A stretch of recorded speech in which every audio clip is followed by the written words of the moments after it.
what me and my husband say is that, and we assume we attribute it a lot to the Preeclampsia Foundation and the effort that you guys have put in over the past however many years.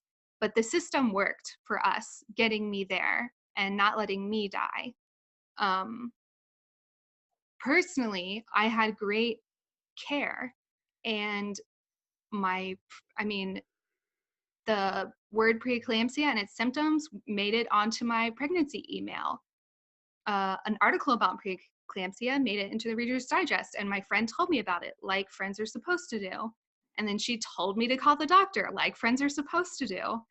And as soon as I mentioned the symptoms, I didn't ever say the word because I was trying to be like, oh, this isn't happening to me.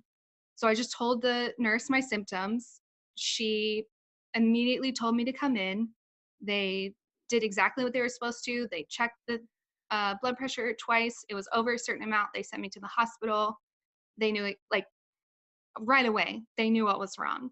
So I know I've heard a lot of other stories about how doctors missed it, or women didn't know the signs, or it Or was they didn't treat your blood postpartum. pressure. Yeah. Yeah, some of those things. Yep. Yeah. So there's so many stories I've heard where the system didn't work, it failed them. And I know that patient advocacy and awareness to doctors and getting the bundles out to hospitals, like all of that is really important. And it worked in my case.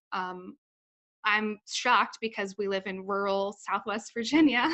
I didn't expect to get better care than, someone in a big city, but we did. And, the doctors were always talking to us, not that we always knew what they were talking about, but they told us everything. They really, really tried to save Azzy. Like, they were dedicated to Azzy, which to me was also shocking because I just assumed that in the medical business you just get callous to things, or people assume that you want to live and you don't care about your baby. I don't know, these are just stories I hear, but they were dedicated to helping Azzy.